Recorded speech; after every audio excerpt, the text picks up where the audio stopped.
The world is not in your books and maps.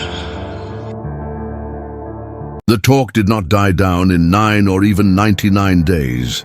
The second disappearance of Mr. Bilbo Baggins was discussed in Hobbiton, and indeed all over the Shire, for a year and a day, and was remembered much longer than that. It became a fireside story for young hobbits, and eventually Mad Baggins, who used to vanish with a bang and a flash and reappear with bags of jewels and gold, became a favorite character of legend and lived on long after all the true events were forgotten. But in the meantime, the general opinion in the neighborhood was that Bilbo, who had always been rather cracked, had at last gone quite mad and had run off into the blue. There he had undoubtedly fallen into a pool or a river and come to a tragic but hardly an untimely end. The blame was mostly laid on Gandalf. If only that dratted wizard will leave young Frodo alone, perhaps he'll settle down and grow some hobbit sense, they said. And to all appearance the wizard did leave Frodo alone, and he did settle down. But the growth of hobbit sense was not very noticeable. He at once began to carry on Bilbo's reputation for oddity. He refused to go into mourning, and the next year he gave a party in honor of Bilbo's 112th birthday, which he called a 100-weight feast. But that was short of the mark, for 20 guests were invited, and there were several meals at which it snowed food and rained drink, as hobbits say. Some people were rather shocked, but Frodo kept up the custom of giving Bilbo's birthday party year after year until they got used to it. He said that he did not think Bilbo was dead. When they asked, "Where is he then?" he shrugged his shoulders. He lived alone as Bilbo had done, but he had a good many friends, especially among the younger hobbits, mostly descendants of the old Took, who had as children been fond of Bilbo and often in and out of Bag End. Volker Boffin and Fredegar Bolger were two of these, but his closest friends were Peregrine Took, usually called Pippin, and Merry Brandybuck.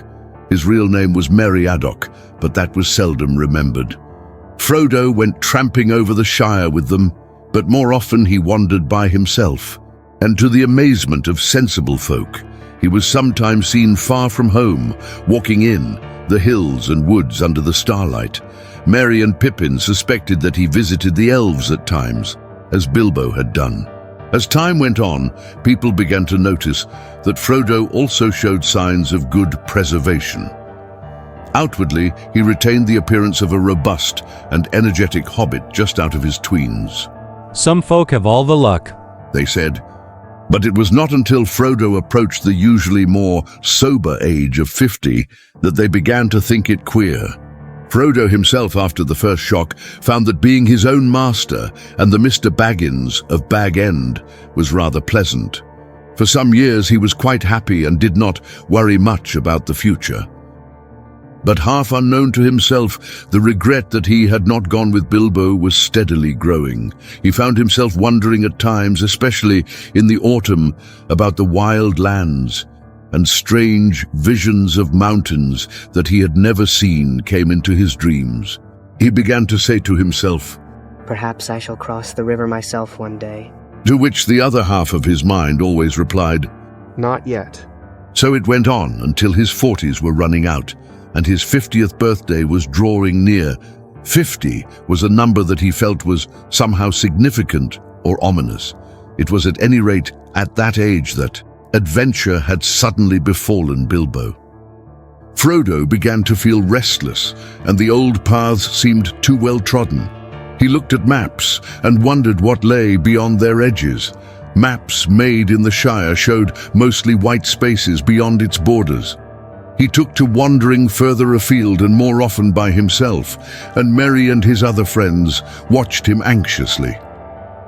Often he was seen walking and talking with the strange wayfarers that began at this time to appear in the Shire. There were rumors of strange things happening in the world outside, and as Gandalf had not at that time appeared or sent any message for several years, Frodo gathered all the news he could. Elves, who seldom walked in the Shire, could now be seen passing westward through the woods in the evening, passing and not returning, but they were leaving Middle-earth and were no longer concerned with its troubles. There were, however, dwarves on the road in unusual numbers.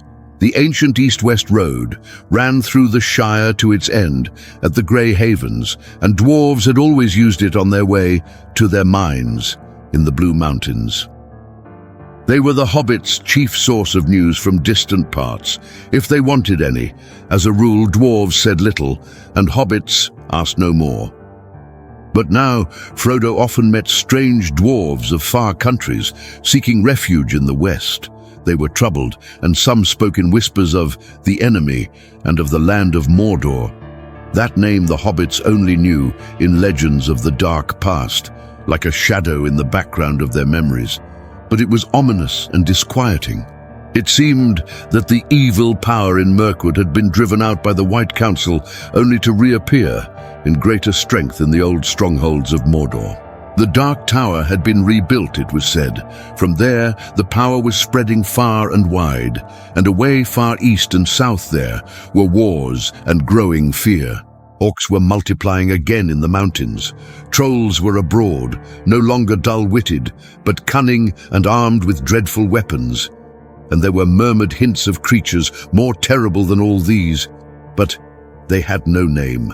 Little of all this, of course, reached the ears of ordinary hobbits, but even the deafest and most stay-at-home began to hear queer tales, and those whose business took them to the borders saw strange things. The conversation in the Green Dragon at Bywater, one evening in the spring of Frodo's 50th year, showed that even in the comfortable heart of the Shire, rumours had been heard, though most hobbits still laughed at them. Sam Gamgee was sitting in one corner near the fire, and opposite him was Ted Sandyman, the miller's son, and there were various other rustic hobbits listening to their talk. Queer things you do hear these days, to be sure, Sam said. Ah, said Sandyman. you do, if you listen. But I can hear fireside tales and children's stories at home if I want to.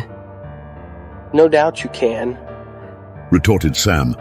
and I dare say there's more truth in some of them than you reckon. Who invented the stories anyway? Take dragons now. No thank ye, said Ted. I won't. I heard tell of them when I was a youngster, but there's no call to believe in them now. There's only one dragon in Bywater, and that's green, he said, getting a general laugh. All right, Said Sam, laughing with the rest. but what about these tree men? These giants, as you might call them? They do say that one bigger than a tree was seen up way beyond the North Moors not long back. Who's they? My cousin Hal, for one. He works for Mr. Boffin at Overhill and goes up to the North Farthing for the hunting. He saw one. Says he did, perhaps. Your Hal's always saying he's seen things, and maybe he sees things that ain't there. But this one was as big as an elm tree and walking 7 yards to a stride, if it was an inch. Then I bet it wasn't an inch. What he saw was an elm tree, as like as not. But this one was walking, I tell you, and there ain't no elm tree on the North Moors. Then Hal can't have seen one, said Ted. There was some laughing and clapping. The audience seemed to think that Ted had scored a point. All the same, Said Sam. you can't deny that others besides our Halfast have seen queer folk crossing the Shire. Crossing it, mind you. There are more that are turned back at the borders. The Bounders have never been so busy before, and I've heard tell that elves are moving west. They do say they are going to the harbors, out away beyond the White Towers. Sam waved his arm vaguely. Neither he nor any of them knew how far it was to the sea, past the old towers, beyond the western borders of the Shire. But it was an old tradition that away over there stood the Grey Havens, from which at times elven ships set sail, never to return. They are sailing over the sea. They are going into the west, and leaving us. Said Sam, half chanting the words, shaking his head sadly and solemnly, but Ted laughed. Well, that isn't anything new, if you believe the old tales. And I don't see what it matters to me or you. Let them sail. But I warrant you haven't seen them doing it, nor anyone else in the Shire. Well, I don't know, said Sam thoughtfully. He believed he had once seen an elf in the woods and still hoped to see more one day. Of all the legends that he had heard in his early years, such fragments of tales and half-remembered stories about the elves as the hobbits knew had always moved him most deeply. There are some, even in these parts, as know the fair folk and get news of them. He said, There's Mr. Baggins now, that I work for. He told me that they were sailing, and he knows a bit about elves. And old Mr. Bilbo knew more. Many's the talk I had with him when I was a little lad. Oh, they're both cracked, said Ted. Leastways old Bilbo was cracked and Frodo's cracking. If that's where you get your news from, you'll never want for moonshine. Well, friends, I'm off home. Your good health. He drained his mug and went out noisily. Sam sat silent and said no more. He had a good deal to think about. For one thing, there was a lot to do up in the Bag End garden, and he would have a busy day tomorrow if the weather cleared. The grass was growing fast. But Sam had more on his mind than gardening. After a while he sighed and got up and went out. It was early April and the sky was now clearing after heavy rain. The sun was down and a cool, pale evening was quietly fading into night. He walked home under the early stars, through Hobbiton and up the hill, whistling softly and thoughtfully. It was just at this time that Gandalf reappeared after his long absence. For 3 years after the party, he had been away. Then he paid Frodo a brief visit, and after taking a good look at him, he went off again. During the next year or two, he had turned up fairly often, coming unexpectedly after dusk and going off without warning before sunrise.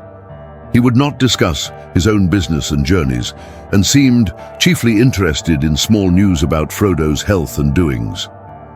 Then suddenly, his visits had ceased.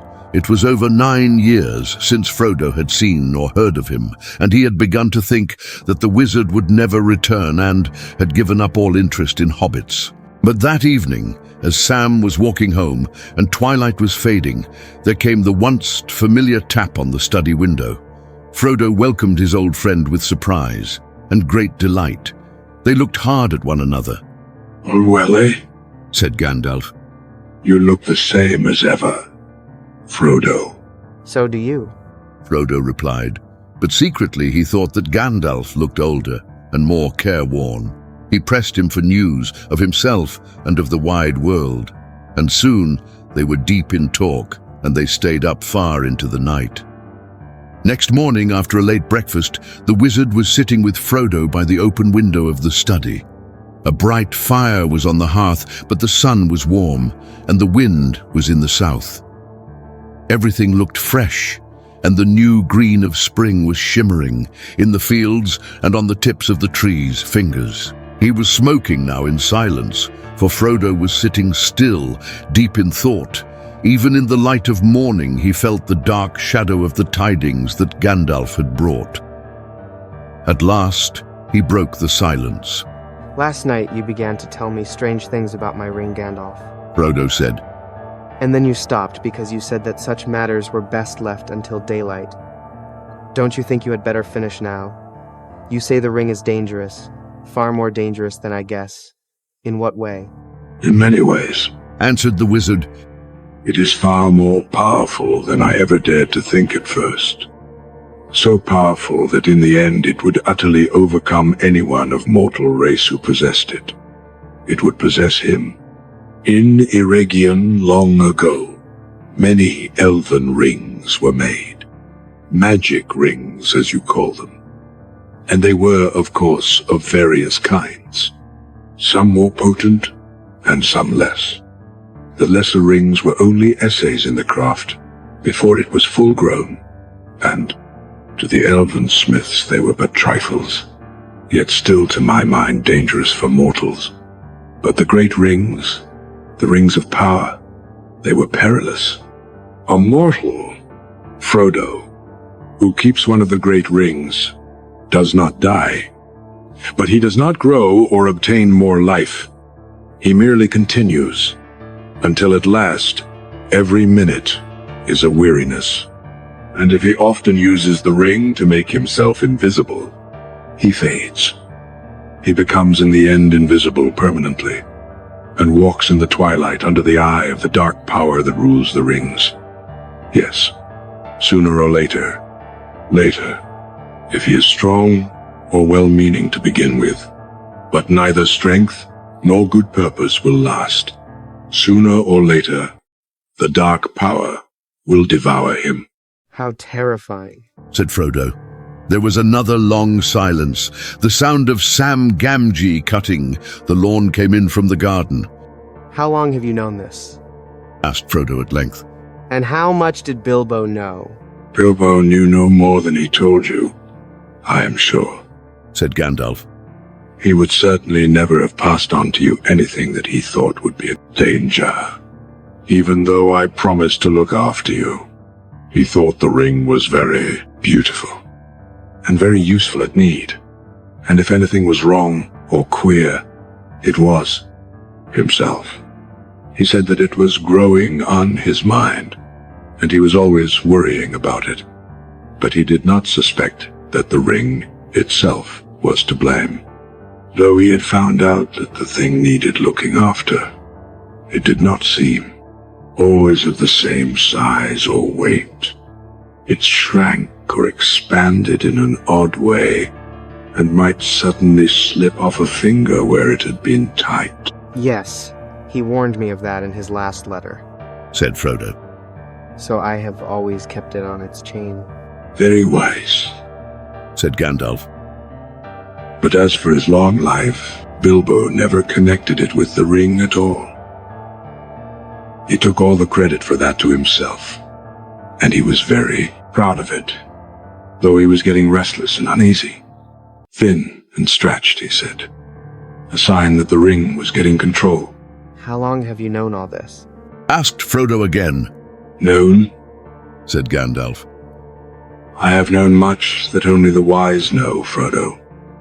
But if you mean known about this ring, well, I still do not know, one might say. There is a last test to make, but I no longer doubt my guess. When did I first begin to guess? He mused, searching back in memory. Let me see.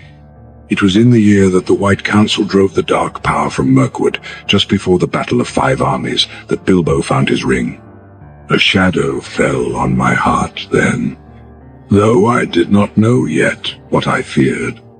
I wondered often how Gollum came by a great ring, as plainly it was. That at least was clear from the first. Then I heard Bilbo's strange story of how he had won it, and I could not believe it. When I at last got the truth out of him, I saw at once that he had been trying to put his claim to the ring beyond doubt. Much like Gollum with his birthday present, the lies were too much alike for my comfort. Clearly the ring had an unwholesome power that set to work on its keeper at once. That was the first real warning I had that all was not well. I told Bilbo often that such rings were better left unused, but he resented it, and soon got angry. There was little else that I could do. I could not take it from him without doing greater harm, and I had no right to do so anyway. I could only watch and wait. I might perhaps have consulted Saruman the White, but something always held me back. Who is he? Asked Frodo. I've never heard of him before. Maybe not, answered Gandalf. Hobbits are, or were, no concern of his. Yet he is great among the wise. He is the chief of my order and the head of the council. His knowledge is deep, but his pride has grown with it, and he takes ill any meddling. The lore of the elven rings great and small, is his province. He has long studied it, seeking the lost secrets of their making. But when the rings were debated in the council, all that he would reveal to us of his ring, lore told against my fears. So my doubts slept, but uneasily. Still I watched, and I waited, and all seemed well with Bilbo. And the years passed. Yes, they passed, and they seemed not to touch him. He showed no signs of age. The shadow fell on me again, but I said to myself, after all, he comes of a long-lived family on his mother's side. There is time yet. Wait, and I waited. Until that night when he left this house. He said and did things then that filled me with a fear that no words of Saruman could allay. I knew at last that something dark and deadly was at work, and I have spent most of the years since then in finding out the truth of it. There wasn't any permanent harm done, was there? Asked Frodo anxiously. He would get all right in time, wouldn't he? Be able to rest in peace, I mean. He felt better at once, said Gandalf. But there is only one power in this world that knows all about the rings and their effects. And as far as I know, there is no power in the world that knows all about hobbits. Among the wise, I am the only one that goes in for hobbit lore. An obscure branch of knowledge, but full of surprises. Soft as butter they can be, and yet sometimes as tough as old tree roots. I think it likely that some would resist the rings far longer than most of the wise would believe. I don't think you need worry about Bilbo. Of course, he possessed the ring for many years and used it, so it might take a long while for the influence to wear off before it was safe for him to see it again, for instance. Otherwise, he might live on for years, quite happily, just stop as he was when he parted with it, for he gave it up in the end of his own accord. An important point. No, I was not troubled about dear Bilbo anymore, once he had let the thing go. It is for you that I feel responsible. Ever since Bilbo left, I have been deeply concerned about you, and about all these charming, absurd, helpless hobbits. It would be a grievous blow to the world if the dark power overcame the Shire. If all your kind, jolly, stupid bolgers, hornblowers, boffins, brace girdles, and the rest, not to mention the ridiculous Bagginses, became enslaved. Frodo shuddered. But why should we be? He asked. And why should he want such slaves? To tell you the truth, replied Gandalf, I believe that hitherto, mark you, he has entirely overlooked the existence of hobbits. You should be thankful, but your safety has passed. He does not need you. He has many more useful servants, but he won't forget you again.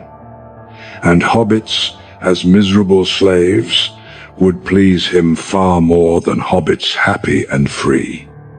There is such a thing as malice and revenge. Revenge? said Frodo. Revenge for what? I still don't understand what all this has to do with Bilbo and myself, and our ring. It has everything to do with it, said Gandalf. You do not know the real peril yet, but you shall. I was not sure of it myself when I was last here, but the time has come to speak. Give me the ring for a moment. Frodo took it from his breeches pocket, where it was clasped to a chain that hung from his belt. He unfastened it and handed it slowly to the wizard. It felt suddenly very heavy, as if either it or Frodo himself was in some way reluctant for Gandalf to touch it. Gandalf held it up. It looked to be made of pure and solid gold. Can you see any markings on it? He asked. No, said Frodo. there are none. It is quite plain, and it never shows a scratch or sign of wear. Well then, look. To Frodo's astonishment and distress, the wizard threw it suddenly into the middle of a glowing corner of the fire. Frodo gave a cry and groped for the tongs, but Gandalf held him back. Wait. He said in a commanding voice, giving Frodo a quick look from under his bristling brows. No apparent change came over the ring. After a while, Gandalf got up, closed the shutters outside the window, and drew the curtains. The room became dark and silent, though the clack of Sam's shears, now nearer to the windows, could still be heard faintly from the garden. For a moment the wizard stood looking at the fire, then he stooped and removed the ring to the hearth with the tongs and at once picked it up. Frodo gasped. It is quite cool, said Gandalf. Take it. Frodo received it on his shrinking palm. It seemed to have become thicker and heavier than ever. Hold it up and look closely, said Gandalf. As Frodo did so, he now saw fine lines, finer than the finest pen strokes, running along the ring outside and inside, lines of fire that seemed to form the letters of a flowing script. They shone piercingly bright and yet remote, as if out of a great depth. I cannot read the fiery letters, said Frodo in a quavering voice. No, but I can. The letters are Elvish, of an ancient mode, but the language is that of Mordor, which I will not utter here. But this in the common tongue is what is said, close enough. One ring to rule them all, one ring to find them, one ring to bring them all, and in the darkness bind them. It is only 2 lines of a verse, long known in elven lore. 3 rings for the elven kings under the sky, 7 for the dwarf lords in their halls of stone, 9 for mortal men doomed to die, 1 for the Dark Lord on his dark throne, in the land of Mordor, where the shadows lie. 1 ring to rule them all, 1 ring to find them, 1 ring to bring them all, and in the darkness bind them. In the land of Mordor, where the shadows lie. He paused, and then said slowly in a deep voice, This is the Master Ring, the 1 ring to rule them all. This is the 1 ring that he lost many ages ago, to the great weakening of his power. He greatly desires it, but he must not get it. Frodo sat silent and motionless. Fear seemed to stretch out a vast hand, like a dark cloud rising in the east, and looming up to engulf him. This ring, he stammered. How on earth did it come to me? Oh, that is a very long story. The beginnings lie back in the Black Years, which only the lore masters now remember. If I were to tell you all that tale, we should still be sitting here when spring had passed into winter. But last night I told you of Sauron the Great, the Dark Lord. The rumors that you have heard are true. He has indeed arisen again and left his hold in Mirkwood, and returned to his ancient fastness in the Dark Tower of Mordor. That name even you hobbits have heard of, like a shadow on the borders of old stories. Always after a defeat and a respite, the shadow takes another shape and grows again. I wish it need not have happened in my time, said Frodo. So do I, and so do all who live to see such times. But that is not for them to decide. All we have to decide is what to do with the time that is given us. And already, Frodo, our time is beginning to look black. The enemy is fast becoming very strong. His plans are far from ripe, I think, but they are ripening. We shall be hard put to it. We should be very hard put to it, even if it were not for this dreadful chance. The enemy still lacks one thing, to give him strength and knowledge to beat down all resistance, break the last defenses, and cover all the lands in a second darkness. He lacks the 1 ring. The 3, fairest of all, the elf lords, hid from him, and his hand never touched them or sullied them. 7 the dwarf kings possessed. but 3 he has recovered, and the others the dragons have consumed. 9 he gave to mortal men, proud and great, and so ensnared them. Long ago they fell under the dominion of the One, and they became ring-wraiths, shadows under his great shadow, his most terrible servants. Long ago, it is many a year since the 9 walked abroad, yet who knows, as the shadow grows once more, they too may walk again. But come, we will not speak of such things even in the morning of the Shire. So it is now. The 9 he has gathered to himself, the 7 also, or else they are destroyed. The 3 are hidden still, but that no longer troubles him. He only needs the 1, for he made that ring himself. It is his, and he let a great part of his own former power pass into it, so that he could rule all the others. If he recovers it, then he will command them all again, wherever they be. Even the 3, and all that has been wrought with them will be laid bare, and he will be stronger than ever. And this is the dreadful chance, Frodo. He believed that the 1 had perished, that the elves had destroyed it, as should have been done. But he knows now that it has not perished, that it has been found. So he is seeking it, and all his thought is bent on it. It is his great hope, and our great fear. Why? Why wasn't it destroyed? cried Frodo. And how did the enemy ever come to lose it if he was so strong and it was so precious to him? He clutched the ring in his hand as if he saw already dark fingers stretching out to seize it. It was taken from him. The strength of the elves to resist him was greater long ago, and not all men were estranged from them. The men of Westerness came to their aid. That is a chapter of ancient history which it might be good to recall. For there was sorrow then too, and gathering dark, but great valor, and great deeds that were not wholly vain.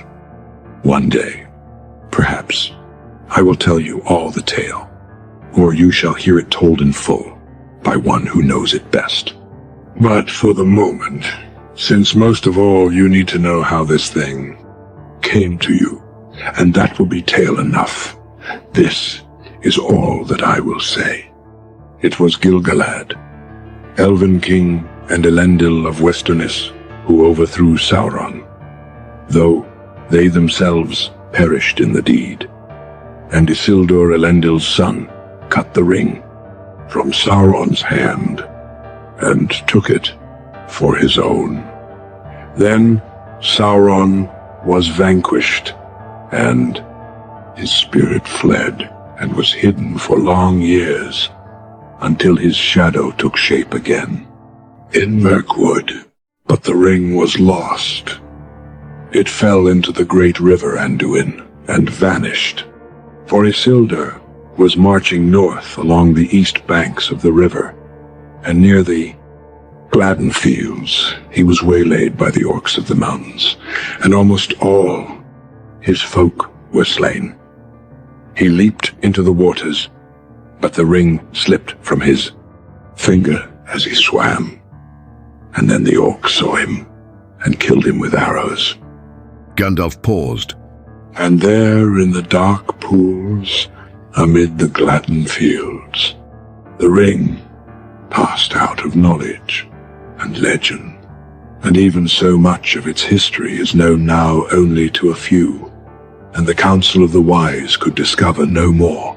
But at last, I can carry on the story, I think, he said.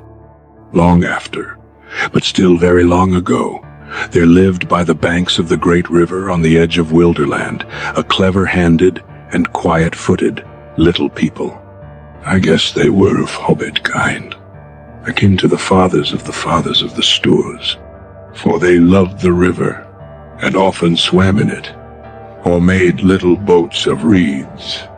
There was among them a family of high repute, for it was large and wealthier than most, and it was ruled by a grandmother of the folk, stern and wise in old lore, such as they had. The most inquisitive and curious-minded of that family was called Smeagol. He was interested in roots and beginnings. He dived into deep pools. He burrowed under trees and growing plants. He tunneled into green mounds. And he ceased to look up at the hilltops, or the leaves on trees, or the flowers opening in the air. His head and his eyes were downward. He had a friend called Deagle, of similar sort, sharper-eyed but not so quick and strong. On a time they took a boat and went down to the Gladden fields, where there were great beds of iris and flowering reeds. There Smeagol got out and went nosing about the banks, but Deagle sat in the boat and fished. Suddenly a great fish took his hook, and before he knew where he was dragged out and down into the water, to the bottom. Then he let go of his line, for he thought he saw something shining in the riverbed, and holding his breath he grabbed at it. And up he came, spluttering, with weeds in his hair and a handful of mud, and he swam to the bank, and behold, when he washed the mud away, there in his hand lay a beautiful golden ring, and it shone and glittered in the sun, so that his heart was glad. But Smeagol had been watching him from behind a tree, and as Deagle gloated over the ring, Smeagol came softly up behind. "Give us that, Deagle, my love," said Smeagol over his friend's shoulder. "Why?" said Deagle. "Because it's my birthday and I want it. I don't care. I have given you a present already, more than I could afford. I found this, and I'm going to keep it. Oh, are you indeed my love?" said Smeagol. And he caught Deagle by the throat and strangled him, because the gold looked so bright and beautiful. Then he put the ring on his finger. No one ever found out what had become of Deagle. He was murdered far from home, and his body was cunningly hidden. But Smeagol returned alone, and he found that none of his family could see him when he was wearing the ring. He was very pleased with his discovery, and he concealed it, and he used it to find out secrets, and he put his knowledge to crooked and malicious uses. He became sharp-eyed and keen-eared for all that was hurtful. The ring had given him power according to his stature. It is not to be wondered at that he became very unpopular and was shunned when visible by all his relations. They kicked him, and he bit their feet. He took to thieving, and going about muttering to himself, and gurgling in his throat. So they called him Gollum, and cursed him, and told him to go far away. And his grandmother, desiring peace, expelled him from the family, and turned him out of her hole. He wandered in loneliness, weeping a little for the hardness of the world, and he journeyed up the river, till he came to a stream that flowed down from the mountains, and he went that way. He caught fish in deep pools with invisible fingers, and ate them raw. One day it was very hot, and as he was bending over a pool, he felt a burning on the back of his head, and a dazzling light from the water pained his wet eyes. He wondered at it, for he had almost forgotten about the Sunday. Then for the last time he looked up and shook his fist at her. But as he lowered his eyes, he saw far ahead the tops of the Misty Mountains, out of which the stream came, and he thought suddenly, "It would be cool and shady under those mountains. The sun could not watch me there. The roots of those mountains must be roots indeed. There must be great secrets buried there, which have not been discovered since the beginning." So he journeyed by night up into the highlands, and he found a little cave out of which the dark stream ran, and he wormed his way like a maggot into the heart of the hills and vanished out of all knowledge. The ring went into the shadows with him, and even the Maker, when his power had begun to grow again, could learn nothing of it. Gollum! cried Frodo. Gollum! Do you mean that this is the very Gollum creature that Bilbo met? How loathsome! I think it is a sad story, and it might have happened to others, even to some hobbits that I have known. I can't believe that Gollum was connected with hobbits, however distantly, said Frodo with some heat. What an abominable notion! It is true all the same. About their origins, at any rate, I know more than hobbits do themselves. And even Bilbo's story suggests the kinship. There was a great deal in the background of their minds and memories that was very similar. They understood one another remarkably well, very much better than a hobbit would understand, say, a dwarf, or an orc, or even an elf. Think of the riddles they both knew, for one thing. Yes, though other folks besides hobbits ask riddles, and of much the same sort. And hobbits don't cheat. Gollum meant to cheat all the time. He was just trying to put poor Bilbo off his guard. And I dare say it amused his wickedness to start a game which might end in providing him with an easy victim, but if he lost would not hurt him. Only too true, I fear.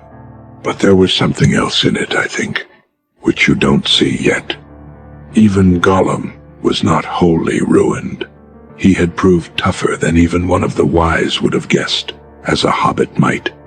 There was a little corner of his mind that was still his own, and light came through it, as through a chink in the dark, light out of the past. It was actually pleasant, I think, to hear a kindly voice again bringing up memories of wind, and trees, and sun on the grass, and such forgotten things. But that, of course, would only make the evil part of him angrier in the end, unless it could be conquered, unless it could be cured. Alas, there is little hope of that for him, yet not no hope. No, not though he possessed the ring so long, almost as far back as he can remember, for it was long since he had won it much. In the black darkness it was seldom needed. Certainly he had never faded. He is thin and tough still. But the thing was eating up his mind, of course, and the torment had become almost unbearable. All the great secrets under the mountains had turned out to be just empty night.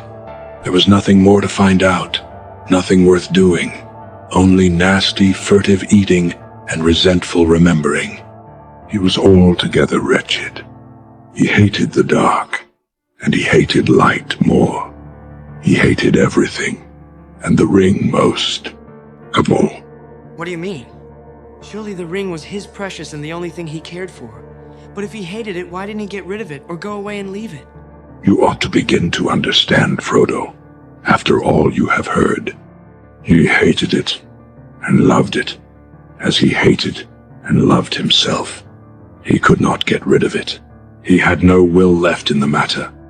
A ring of power looks after itself, Frodo. It may slip off treacherously, but its keeper never abandons it. At most, he plays with the idea of handing it on to someone else's care. And that only at an early stage, when it first begins to grip. But as far as I know, Bilbo alone in history has ever gone beyond playing, and really done it. He needed all my help, too. And even so, he would never have just forsaken it, or cast it aside. It was not Gollum Frodo, but the ring itself that decided things. The ring left him. What? Just in time to meet Bilbo? Wouldn't an orc have suited it better? It is no laughing matter. Not for you. It was the strangest event in the whole history of the ring so far. Bilbo's arrival just at that time, and putting his hand on it, blindly, in the dark. There was more than one power at work, Frodo. The ring was trying to get back to its master. It had slipped from Isildur's hand and betrayed him. Then when a chance came, it caught poor Deagle, and he was murdered. And after that, Gollum, and it had devoured him. It could make no further use of him. He was too small and mean, and as long as it stayed with him, he would never leave his deep pool again. So now, when its master was awake once more and sending out his dark thought from Mirkwood, it abandoned Gollum. only to be picked up by the most unlikely person imaginable, Bilbo from the Shire. Behind that, there was something else at work, beyond any design of the ringmaker. I can put it no plainer than by saying that Bilbo was meant to find the ring, and not by its maker. In which case you also were meant to have it, and that may be an encouraging thought. It is not, though I am not sure that I understand you. But how have you learned all this about the ring, and about Gollum? Do you really know it all, or are you just guessing still? Gandalf looked at Frodo, and his eyes glinted. I knew much, and I have learned much, but I am not going to give an account of all my doings to you. The history of Elendil and Isildur and the One Ring is known to all the wise. Your ring is shown to be that one ring by the fire writing alone, apart from any other evidence. And when did you discover that? Asked Frodo, interrupting. Just now, in this room, of course. Answered the wizard sharply. But I expected to find it. I have come back from dark journeys and long search to make that final test. It is the last proof, and all is now only too clear. Making out Gollum's part and fitting it into the gap in the history required some thought. I may have started with guesses about Gollum, but I am not guessing. Now, I know. I have seen him. You have seen Gollum? Exclaimed Frodo in amazement. Yes. The obvious thing to do, of course, if one could. I tried long ago, but I have managed it at last. Then what happened after Bilbo escaped from him? Do you know that? Not so clearly. What I have told you is what Gollum was willing to tell, though not, of course, in the way I've reported it. Gollum is a liar, and you have to sift his words. For instance, he called the ring his birthday present, and he stuck to that. He said it came from his grandmother, who had lots of beautiful things of that kind. A ridiculous story. I have no doubt that Smeagol's grandmother was a matriarch, a great person in her way, but to talk of her possessing many elven rings was absurd, and as for giving them away, it was a lie. But a lie with a grain of truth. The murder of Deagol haunted Gollum, and he had made up a defense, repeating it to his precious over and over again, as he gnawed bones in the dark, until he almost believed it. It was his birthday. Deagol ought to have given the ring to him. It had obviously turned up just so as to be a present. It was his birthday present, and so on and on. I endured him as long as I could, but the truth was desperately important, and in the end, I had to be harsh. I put the fear of fire on him, and wrung the true story out of him, bit by bit, together with much sniveling and snarling. He thought he was misunderstood and ill-used. But when he had at last told me his history, as far as the end of the riddle game and Bilbo's escape, he would not say any more, except in dark hints. Some other fear was on him greater than mine. He muttered that he was going to get his own back. People would see if he would stand being kicked and driven into a hole and then robbed. Gollum had good friends now, good friends, and very strong. They would help him. Baggins would pay for it. That was his chief thought. He hated Bilbo and cursed his name. What is more, he knew where he came from. But how did he find that out? Asked Frodo. Well, as for the name, Bilbo very foolishly told Gollum himself, and after that it would not be difficult to discover his country once Gollum came out.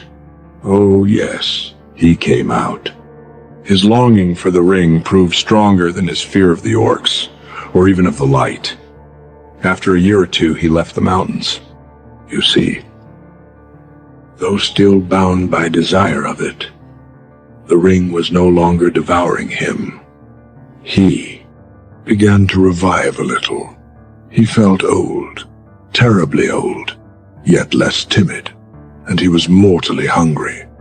Light of sun and moon, he still feared and hated, and he always will, I think, but he was cunning. He found he could hide from daylight and moonshine, and make his way swiftly and softly by dead of night with his pale, cold eyes, and catch small, frightened or unwary things. He grew stronger and bolder, with new food and new air. He found his way into Mirkwood, as one would expect. Is that where you found him? Asked Frodo. I saw him there. But before that, he had wandered far, following Bilbo's trail. It was difficult to learn anything from him for certain, for his talk was constantly interrupted by curses and threats. What had it got in its pockets?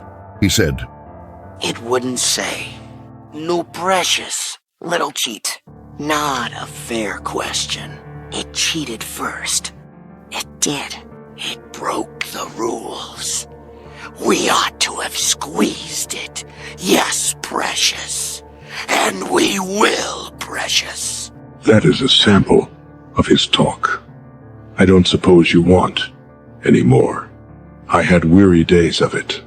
But from hints dropped among the snarls I gathered that his padding feet had taken him at last to Esgaroth, and even to the streets of Dale, listening secretly and peering. Well, the news of the great events went far and wide in Wilderland, and many had heard Bilbo's name and knew where he came from. We had made no secret of our return journey to his home in the west. Gollum's sharp ears would soon learn what he wanted. Then why didn't he track Bilbo further? Why didn't he come to the Shire?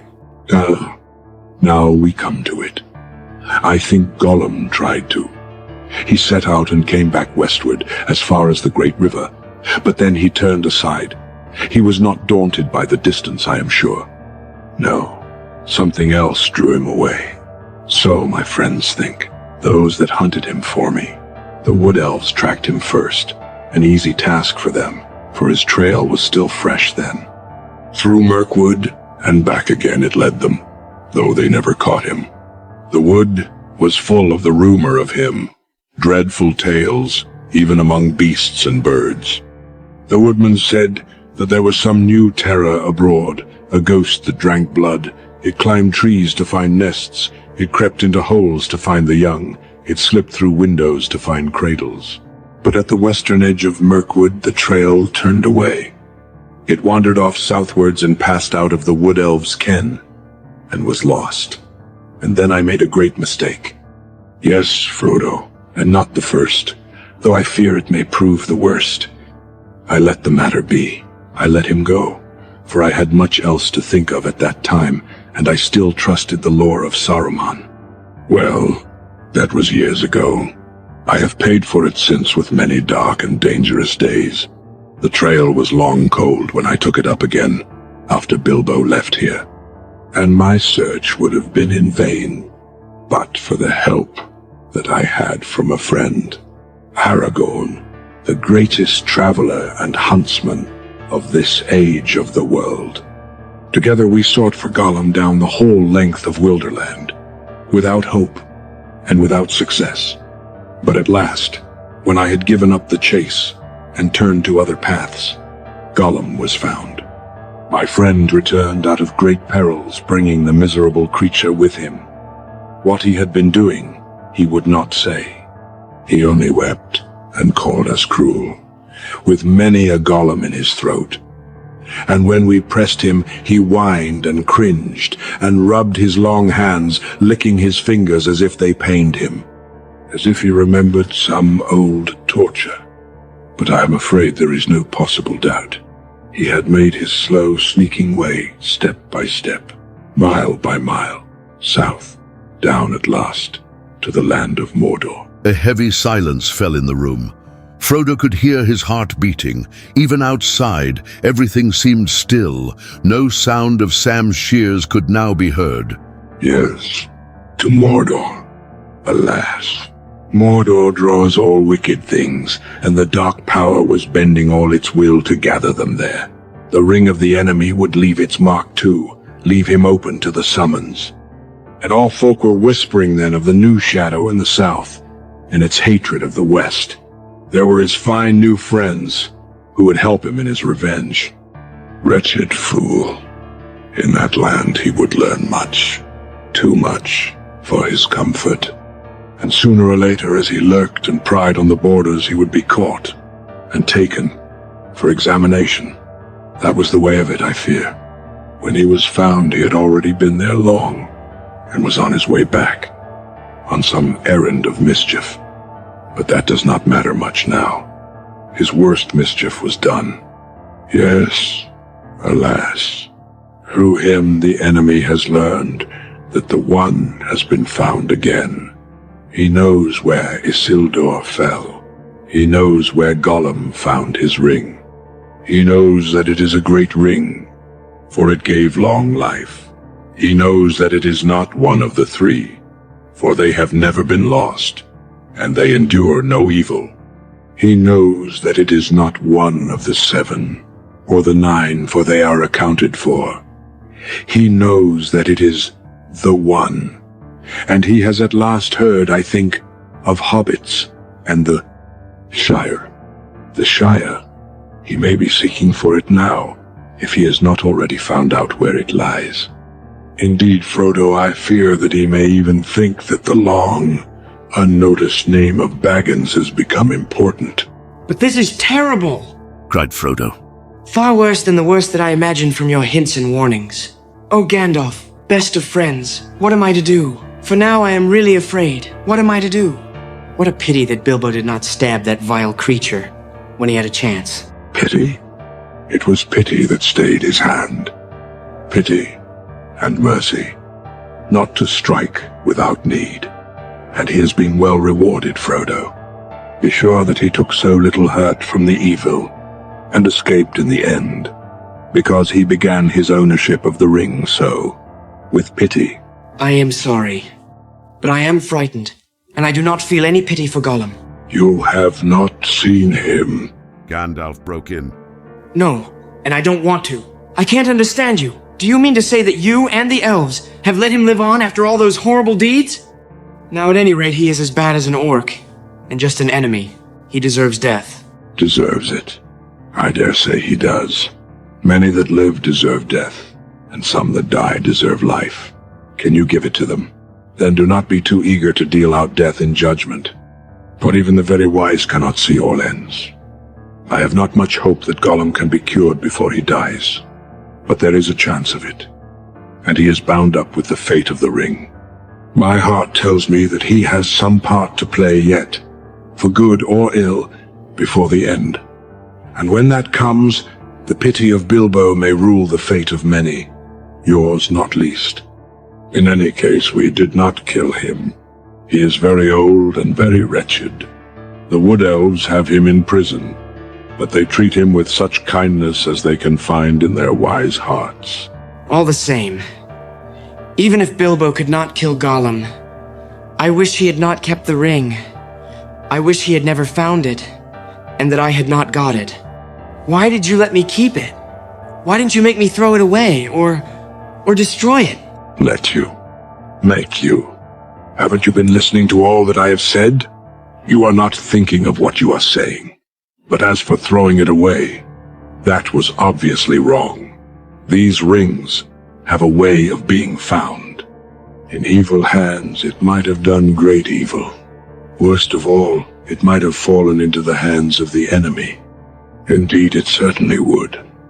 For this is the One, and he is exerting all his power to find it or draw it to himself. Of course, my dear Frodo, it was dangerous for you, and that has troubled me deeply. But there was so much at stake that I had to take some risk.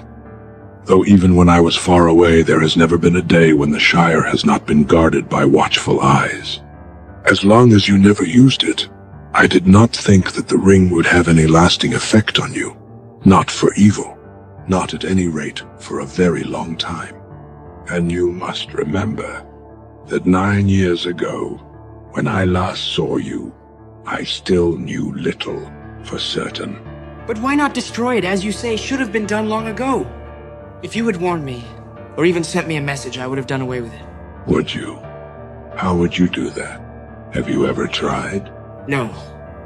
But I suppose one could hammer it or melt it. Try.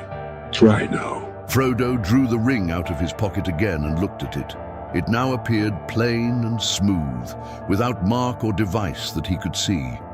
The gold looked very fair and pure, and Frodo thought how rich and beautiful was its color, how perfect was its roundness. It was an admirable thing and altogether precious. When he took it out, he had intended to fling it from him into the very hottest part of the fire. But he found now that he could not do so, not without a great struggle.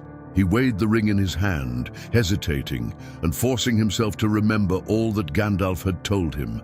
And then, with an effort of will, he made a movement, as if to cast it away. But he found that he had put it back in his pocket. Gandalf laughed grimly. You see, already you too, Frodo, cannot easily let it go, nor will to damage it.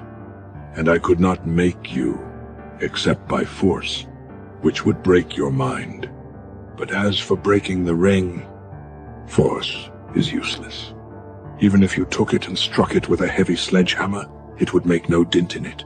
It cannot be unmade by your hands, or by mine.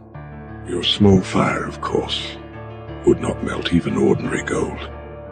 This ring has already passed through it unscathed, and even unheated. But there is no smith's forge in this Shire that could change it at all. Not even the anvils and furnaces of the dwarves could do that. It has been said that dragon fire could melt and consume the rings of power, but there is not now any dragon left on earth in which the old fire is hot enough. Nor was there ever any dragon, not even 𝐌𝐈𝐃𝐃𝐃𝐃𝐃𝐃𝐃, who could have harmed the one ring, the ruling ring, for that was made by Sauron himself. There's only one way: to find the cracks of doom in the depths of Orodruin, the Fire Mountain, and cast the ring in there, if you really wish to destroy it, to put it beyond the grasp of the enemy forever. I do really wish to destroy it, cried Frodo. Or, well, to have it destroyed. I am not made for perilous quests. I wish I had never seen the ring. Why did it come to me? Why was I chosen? Such questions cannot be answered. You may be sure that it was not for any merit that others do not possess, not for power or wisdom, at any rate. But you have been chosen, and you must therefore use such strength and heart and wits as you have. But I have so little of any of these things. You are wise and powerful. Will you not take the ring? No. With that power, I should have power too great and terrible. And over me the ring would gain a power still greater and more deadly. Do not tempt me, for I do not wish to become like the Dark Lord himself. Yet the way of the ring to my heart is by pity. Pity for weakness, and the desire of strength to do good. Do not tempt me. I dare not take it, not even to keep it safe, unused. The wish to wield it would be too great for my strength. I shall have such need of it. Great perils lie before me. He went to the window and drew aside the curtains and the shutters. Sunlight streamed back again into the room. Sam passed along the path outside whistling. And now, the decision lies with you. But I will always help you. El will help you bear this burden, as long as it is yours to bear. But we must do something, soon. The enemy is moving. There was a long silence. Gandalf sat down again and puffed at his pipe, as if lost in thought. His eyes seemed closed, but under the lids he was watching Frodo intently. Frodo gazed fixedly at the red embers on the hearth until they filled all his vision, and he seemed to be looking down into profound wells of fire. He was thinking of the fabled cracks of doom and the terror of the fiery mountain. Well, what are you thinking about? Have you decided what to do?